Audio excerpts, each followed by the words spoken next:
What's up, everybody? This is Larry coming at you from the Elite Lightsaber Group.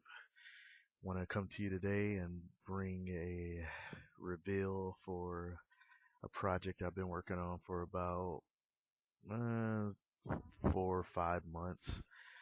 I first got this concept, just sitting around before Christmas and saw some things drop, so I decided to take this on. But first, I just want to thank a few people.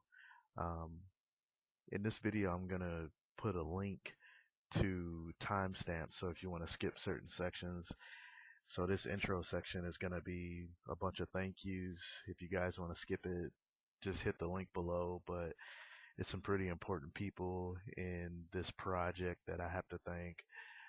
First of all, I want to thank my wife for being incredibly patient with the boys and their toys. I'm sure most of you who have wives or significant others know exactly what I'm talking about. It can be daunting, and when they see you building toys, you know, it can create some tension. But at the same time, as long as you take care of your responsibilities, tell the wife to leave you alone. Next, I want to thank uh, the folks over at Vaders Vault, specifically Alan, and not because he actually helped me with this project, because he lets me monopolize his wife's time, Deanna. I mean, Deanna really is my guru when it comes to the saber crafting. She knows her stuff, just like Alan does, and she's willing to give you her time. And when people are willing to give you their time without any thoughts of reward, that's a pretty special person. So I can't say enough about how much I appreciate Deanna for this specific build and everything else that we've talked about in the last, I would say, 6 or 7 months. Um, it's great. So I want to thank both of them. Next person I want to thank is Darth Ryo of Goth Sabers. Very informative, very helpful in this build as well. The next person I want to thank is Lord Vader himself, Gary Ripper. You guys know Gary from, a few other groups and his own personal page. Gary is a true artist, all right? Don't let anybody tell you anything else different. Guys like Gary need to get fed so that they can you know, keep working on their craft. His craft is artwork. He's an artist, and I'm more than happy to support him and whatever he wants to do. So if you guys haven't touched base with Gary or got any of his products, I highly recommend it. Get a Rip Blade. They're one and onlys. They're made exactly the way you want them, and he takes care of all of his customers. Um, and the next person I want to thank is Tim at the Custom Saber Shop. Everybody knows Tim. Tim's a great guy. He's actually helped me with some shipping on this project in particular, so that's that actually got me to a point where I could finish this thing, and I really appreciate that. And last but not least, I want to thank my guy, Imperial Young, aka Black Adam. You know, every once in a while in your life, you meet a person, and it's the first time you meet them, and you just know that that person is like your boy, your dog for life. That's what happened when I first met Imperial. I mean, we talk about life more than we talk about lightsabers, which is hard to do when you're meeting somebody online and whatever, but we just share so much in common, and we share a lot of philosophies on life, and he's really helped me with this build in a couple of different ways. Uh, I'll get to that more when we talk about the details, but I just love those guys where you can just look at them. Well, I know we don't really look at each other, but you can just say one word and they kind of know what you're thinking. And when you can get that kind of relationship with somebody just by talking to them, it's pretty special. So um, that's my guy, and he's really helped me on this build too. So I really appreciate that.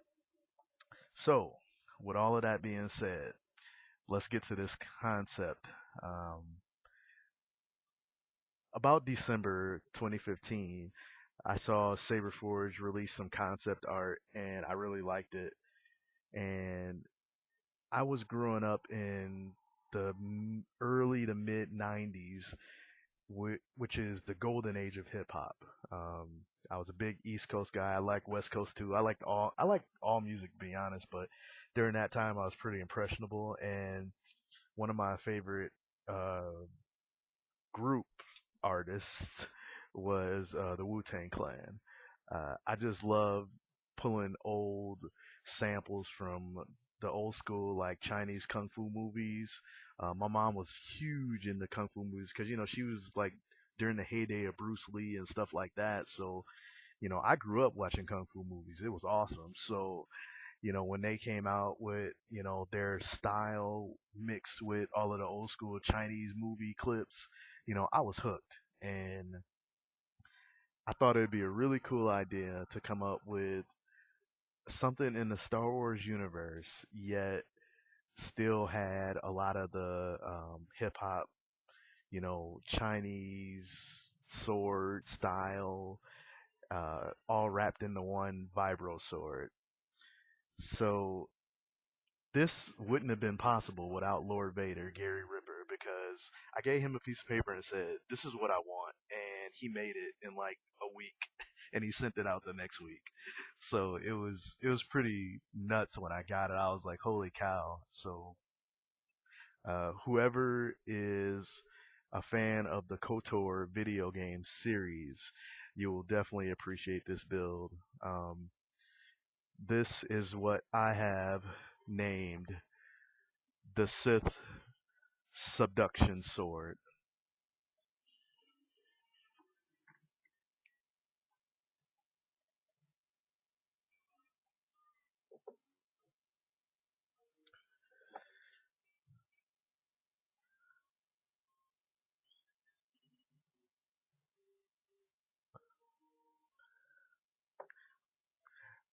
So, I'll go through a few of the specs of the sword.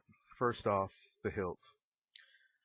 The hilt was originally purchased as a Saberforged Tanto katana with the Imperial cog, as you can see on the front. I bought it as a Warrior series because I'm a hobbyist, and hobbyists like to take swords apart to A, see the quality, and B, to put them back together to whatever specifications they want to meet. One of the things I'm big into is what I call Frankensteining. Um, I don't really stick to one saber manufacturer or another. I like things from each, and I tend to mash them together into one saber. So this is a perfect example of that. The shell itself is a saber forged shell, and it came in great condition. I have no complaints about the way it came, but of course I had a plan for it. So a lot of other things were going into this saber. It was originally a 12-watt white LED. I don't like Saberforge's LEDs, to be quite honest. They just don't focus light well enough, especially in this particular situation where I need the light to go straight down the middle. The 12 watts are notorious for not focusing light well, and when I first purchased the Saber, it was so noticeable that I couldn't even stand it. So we'll talk a little bit about that in a second. So I guess some of the other things is this is running off 3.7 lithium ion battery. The chassis system is by Darth Ryo at Goth Sabers, and the LED in here is a Cree XPL from the Custom Saber shop.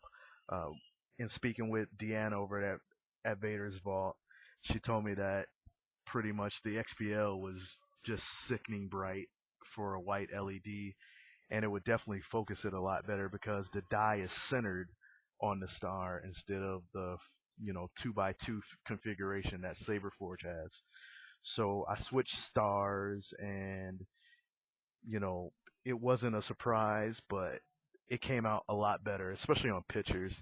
I'm gonna post some of the pictures if you guys want to see, the Saberforge LED versus the Cree XPL, that's center that where the die centered. So It made a huge difference in this build.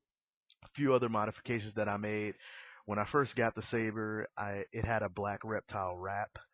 Um, I got the wrap because it looked good on pictures. I thought it would look pretty cool, but when I got it in person, it just looked too.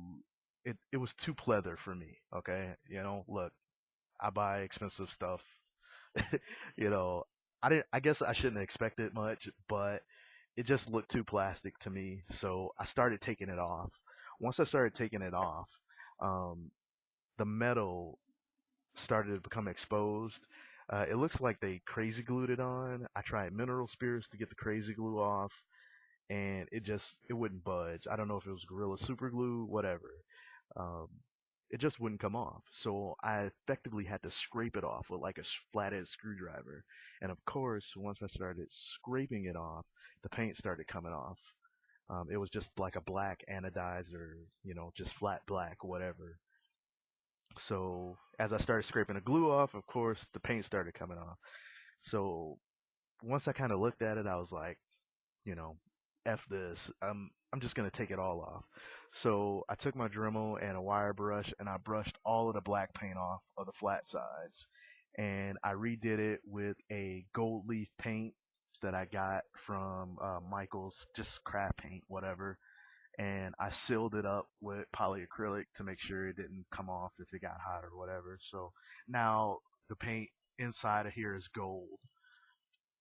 Second, since I repainted it, I was like, well, it'd be pretty cool if, I added a traditional Japanese katana wrap on this. So I ordered this from Sword Armory out on the West Coast. It's traditional Japanese Ito, and I wrapped it myself. It's probably god awful compared to the masters that do this kind of stuff, but for me, it's more about feel more than anything. The leather wrap, like I said, just felt really slick on the hands once your hands get hot. And now the LED in here is running a lot of watts. Okay, it gets hot, so if the if your hand's sweating and you're on that pleathery stuff, it just doesn't feel right. So this definitely absorbs a lot of the hand sweat you might have and feels just really nice on the hand. Just like a normal katana would, I suspect. I don't own one, but I would suspect it feels similar to this. Um, the next thing is the XBL. It's running at full on a Nano Biscotti board. Uh, Most Nano Biscottis pump out around 2 amps, a little bit over 2 amps. The LED in here can actually run at 3 amps. I'm not too concerned about it. I was more concerned about even light coming out of the blade, okay? I wasn't too concerned about running the die at maximum. It's it's it can handle 3 amps, but I didn't need to run it at 3 amps, so I was more than okay with it. Last thing is I modified the pommel.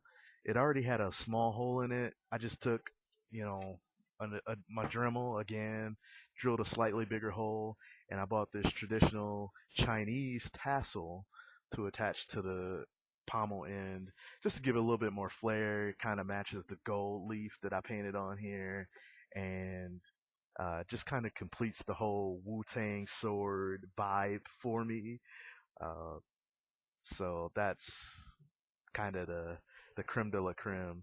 Also added a couple AV switches. There, I know the video might not show it, but there's a black switch here, a black AV switch here. It'll light up once I light the sword, but it's only a dummy switch because it's a nano. You don't need an aux switch, but I had a hole here, and I didn't just like the Saber Forge dummy that they put in there, so I put in a lighted switch just to kind of make it look cool. But here's the actual activation switch. Again, it's an AV switch, but I got this one in the stainless steel. Both rings are white to match the blade color. But the blade is actually, or I'm sorry, the LED is actually a quick change, so you can change colors with this. You just need a resistor LED and you're all good. So, um, I guess I'll talk a little bit more specifically about the blade itself. As you can see from the detail on the blade,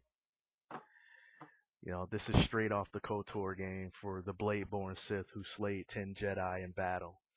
Um, it's basically mimicking the vibrosword, and Rip did a fantastic job. I mean, if you go look up the blade to look up for reference is called the Sith Tremor Sword, and I'm naming this one the Sith Subduction Sword because it's actually a bit the blade is a bit smaller than the lore, I guess, uh, but it really is just beautiful. When I first got this, I almost cried because I was like, "Oh my God, this is the best blade I've ever seen come out of Rip's shop." And now, like, since he did this blade, a lot of the other blades came out just fantastic too. So I'm like, oh man. So, Rip, hey man, you do your thing, brother, and I like it. And this is my jewel right now. I'm building a few other things, but this is my jewel right now. It's just beautiful. So I guess what I'll what I'll do is just go ahead and light up the sword for you guys and hope you like it. That's Nano just booting up.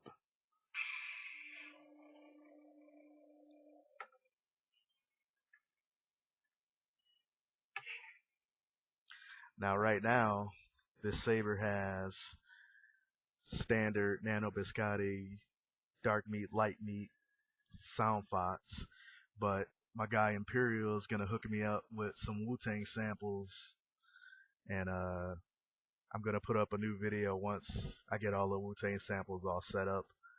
So the thing about the light is that, you know, I know it might seem like it's flaring here in the video, but in person it's nowhere near as bad as it was with the Saberforge LED.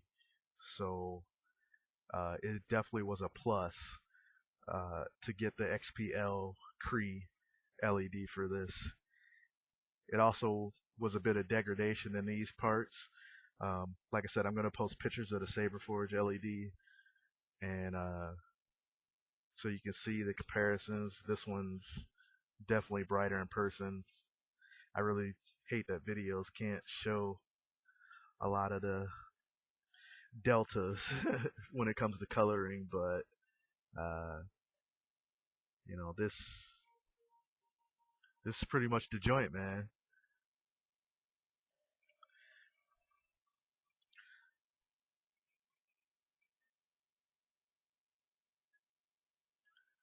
And I just love this spine, like this hard spine right here. Then it drops off. Then it goes to blade. Then it's got this kind of sharp, broad edge. I mean, you know when they say that's badass, bruh. It's badass. So, well, that's it. The Sith Subduction Sword